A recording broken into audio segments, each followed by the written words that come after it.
নমস্কার। আজকের আলোচনা কৈলাস পর্বত আর তার কাছের দুটো হ্রদ মানসরোবর আর রাক্ষসতাল নিয়ে। হ্যাঁ, খুবই ইন্টারেস্টিং একটা বিষয়। একদম। আমাদের হাতে যে সূত্রগুলো আছে সেগুলো বলছে এই জায়গাগুলো শুধু তীর্থস্থান না, হুম, অনেক পুরনো রহস্য, লোককথা এগুলোতে ভরা। ঠিক। তো আমরা আজ এই জায়গাগুলোর আধ্যাত্মিক দিকটা দেখব, মানে কি বিশ্বাস প্রচলিত আছে আচ্ছা, আর কেন কৈলাস পর্বতে আজও কেউ উঠতে পারেনি সেই রহস্যটাও খোঁজার চেষ্টা করব। সবটাই আমাদের হাতে থাকা তথ্যের ওপর ভিত্তি করে। বেশ, শুরু করা যাক তাহলে। প্রথমেই প্রশ্নটা আসে, মানে ৬,৬৩৮ মিটার উঁচু, কম তো নয়? না, একেবারেই না। তা সত্ত্বেও কেন এই শিখরে আজ পর্যন্ত কেউ সফলভাবে চড়তে পারল না? ব্যাপারটা কি? এটাই সবচেয়ে বড় রহস্যগুলোর একটা। আচ্ছা, কৈলাস পর্বত তো তিব্বতে। হ্যাঁ, তিব্বতের মালভূমিতে। হিন্দুদের বিশ্বাসে এটা তো মহাদেবের বাস। ঠিক, দেবাদিদেব মহাদেবের ঠিকানা। আমার বৌদ্ধদের কাছেও এর বিরাট গুরুত্ব। হুম ওরা বলেন কাং রিনপোচে, মানে তুষারের রত্ন। হুম জৈনদের কাছেও পবিত্র, অষ্টপদ নাম। হ্যাঁ, যেখানে প্রথম তীর্থঙ্কর নাকি মোক্ষ লাভ করেন। আর বোন ধর্মাবলম্বীরাও একে আধ্যাত্মিক শক্তির কেন্দ্র মনে করেন। কিন্তু এই চূড়ায় ওঠার ব্যাপারটা সত্যি অদ্ভুত। খুবই অদ্ভুত।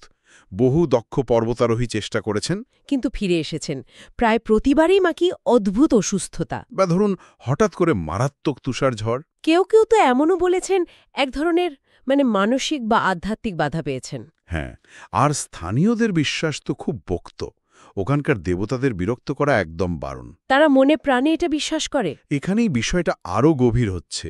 কিছু ধারণা আছে, যেমন কেউ কেউ মনে করেন কৈলাস পর্বত আসলে একটা বিশাল প্রাকৃতিক পিরামিড। পিরামিড? হ্যাঁ, যা থেকে নাকি মহাজাগতিক শক্তি বেরোয়।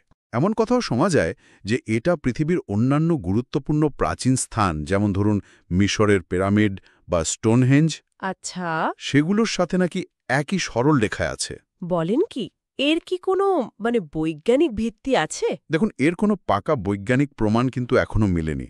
তবে এই ধারণাগুলো এর রহস্যময়তা আরো বাড়িয়ে দেয়, তাই না? একদম সম্ভবত এর ওই অসাধারণ গঠনটাই এই বিশ্বাসগুলোর জন্ম দিয়েছে। এই যে প্রাকৃতিক পিরামিড বা শক্তির উৎসের কথা আসছে, পুরনো দিনের লোককথা বা পুঁথিতে এর কোনো উল্লেখ?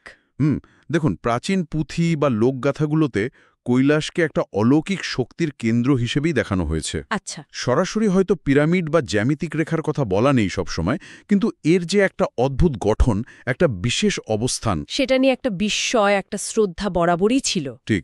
এই আধুনিক থিওরিগুলো যেন সেই পুরনো ভাবনারই নতুন পোশাক। বেশ আকর্ষণীয়। আচ্ছা, কৈলাসের এই রহস্যের পাশেই তো রয়েছে মানসরোবর হ্রদ, খানিকটা দক্ষিণে। হ্যাঁ, প্রায় ৪,৫৯০ মিটার উঁচুতে স্বচ্ছ মিষ্টি জলের হ্রদ।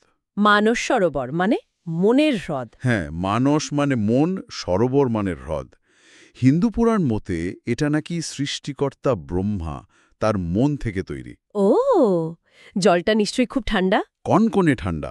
কিন্তু তীর্থযাত্রীরা বিশ্বাস করেন ওখানে স্নান করলে নাকি সব পাপ ধুয়ে যায়। আর ওই টলটলে জলে কৈলাসের ছায়া দেখা। সে তো এক অসাধারণ দৃশ্য। অনেকে বলেন একবার ডুব দিলে নাকি সারা জীবনের তপস্যার সমান পুণ্য হয়। ভাবা যায়। ঠিক।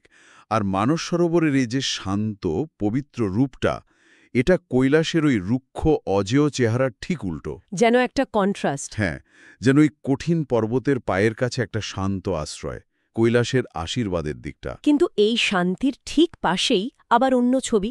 রাক্ষসতাল। হ্যাঁ, নামেই কেমন একটা।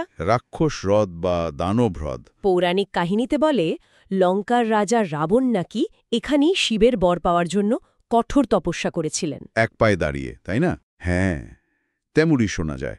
আর এর বৈশিষ্ট্যগুলো মানস সরোবর থেকে একদম আলাদা। কি রকম? এর জলটা নোনা, মানে এর লবণাক্ত, আর প্রায় প্রাণহীন। জলজ প্রাণী প্রায় নেই। পানের অযোগ্য বলছেন? একেবারেই। আর লোকে বলে এর কালো থমথমে জল দেখলে নাকি মনে ভয় ধরে।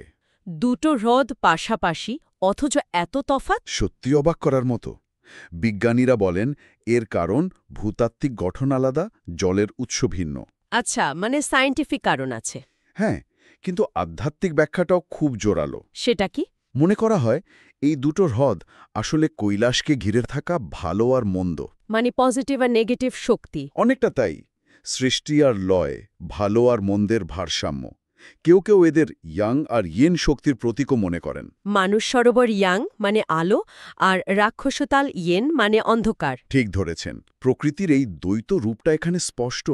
রাক্ষসতালের ওই রুক্ষতা, নির্জনতা রাবণের ওই উগ্র তপস্যার সঙ্গে যেন মিলে যায়। একদম। আচ্ছা, এই কৈলাস পর্বতকে ঘিরে তো পরিক্রমার একটা ব্যাপার আছে। হ্যাঁ, পরিক্রমা খুব গুরুত্বপূর্ণ একটা রীতি।